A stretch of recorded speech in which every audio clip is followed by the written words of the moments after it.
Merci, je suis le lieutenant-colonel Tine, cher Tine, chargé de la communication de la Brigade nationale des sapeurs-pompiers, à l'occasion du Grand Magal édition 2022.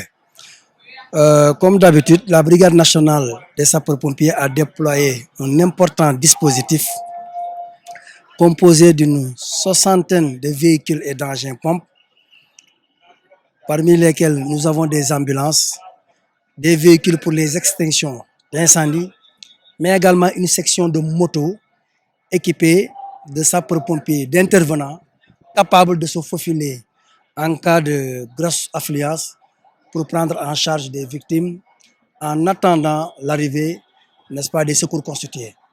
Également, dans le dispositif, nous avons 500 gradés et sapeurs, dont 10 médecins qui appuient les interventions partout où le besoin se fait sentir pour la présence d'un médecin. Nous les envoyons sur le terrain pour accompagner les interventions.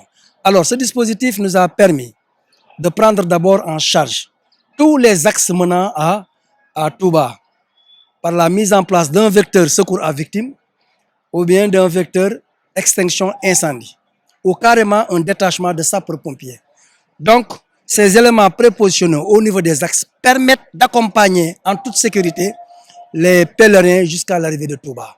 L'autre échelon, c'est à l'intérieur de Touba. Tous les points susceptibles de générer un risque. Je parle des grands rassemblements, des lieux de culte, des grandes cuisines comme Hizbut Tarqiyyah. Nous avons mis un dispositif de sapeurs-pompiers avec des moyens d'intervention, rien que pour pouvoir intervenir en cas de problème.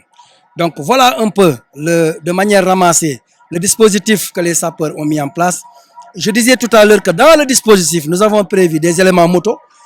Vous savez qu'en période de Grand Magal, une fois les pèlerins arrivés à Touba, il est très difficile de pouvoir circuler dans les artères de Touba. C'est pourquoi nous avons jugé nécessaire de déployer des motos pour encadrer la ville de Touba afin de leur permettre de se projeter rapidement en cas d'accident sur les lieux, prendre en charge la victime sans se substituer des ambulances qui vont arriver pour faire l'évacuation.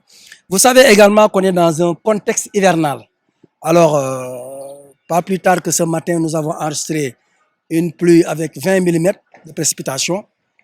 Donc, nous avons au sein de ce détachement une section pompage équipée de grosses motopompes avec des motopompes de gros calibre du moins. Ensuite, nous avons également des MP, c'est-à-dire des électropompes qui nous permettent vraiment de déployer ces équipes dans les différents endroits où il y a nécessité d'effectuer un pompage. Et à ce jour, les équipes sont sur les sites, en tout cas qui sont remplis, parce que il faut rappeler que nous avions 2 jours en arrière évacué toutes les eaux à Touba, sauf les grands sites où il n'y a pas de déversoir. Actuellement, avec les hydrocureurs et les équipes de pompage, les gens sont à pied d'œuvre sur le terrain et nous espérons que d'ici la nuit, les eaux seront en tout cas évacuées dans les grosses artères pour permettre la reprise effective de la circulation. Voilà un peu de manière ramassée donc le dispositif que les sapeurs ont mis en place.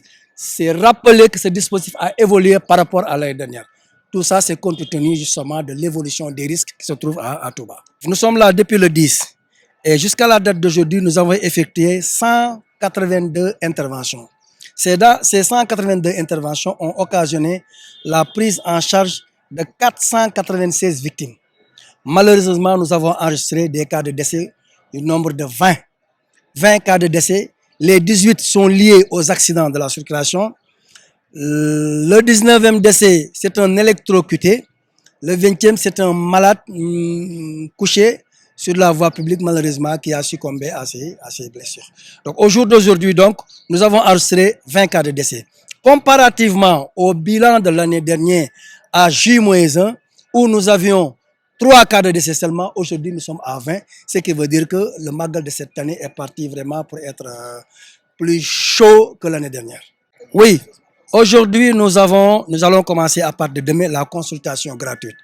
Comme je vous l'ai dit dans le dispositif, nous avons amené 10 médecins et nous avons amené justement des lots de médicaments qui nous permettent d'organiser une séance de consultation gratuite où les gens pourront être traités et sur le fond, mais ça, on remet même les médicaments. Donc ça, c'est une partie de la mission que nous avons. Mais ensuite, nous sommes déployés, comme je l'ai dit, à l'intérieur de Touba et partout où le besoin se fait sentir. Nous sommes également en relation avec Touba Tchakanam qui ont mis en place une cellule sociale qui permet de prendre en charge les accidentés, n'est-ce pas, les sinistrés. Et nous, en rapport avec le staff, nous sommes en train de travailler pour les transmettre les noms des victimes et là où il faut aller les chercher. Donc, dans ce volet-là, nous sommes en train de travailler pour la prise en charge. J'aimerais quand même profiter de ce temps d'antenne pour sensibiliser un peu les usagers de la route. Quand je parle d'usagers de la route, c'est les chauffeurs, les transporteurs, les particuliers, les motos Jakarta et même les piétons. Nous sommes dans un contexte un peu particulier. Le Magal se déroule en période hivernale. Aujourd'hui, les chaussées sont glissantes, la visibilité est réduite. D'accord? L'appel que je lance aux gens, c'est d'être prudent. D'être prudent sur les routes. Aujourd'hui, rien que sur le péage, sur l'axe Bambey-Khombol, nous avons enregistré plus de 5 cas de décès. Et ça, c'est dû vraiment à la vitesse à laquelle les gens se roulent. Quand le chauffeur est fatigué, nous lui demandons vraiment de se reposer. Ça ne sert à rien de prendre du café. Même en ouvrant les yeux, on peut dormir. Personne ne vous dira, un accidenté, un chauffeur ne vous dira jamais quand est-ce qu'il s'est rendu compte qu'il a dormi. On ne peut pas le savoir, ça vient seul. Même en ouvrant les yeux, on peut dormir. Donc, lorsque vous sentez une certaine fatigue, serrez à droite, prenez le temps de récupérer, dormez sur le faux jusqu'à reprendre vos efforts et puis vous continuez tout en toute sécurité.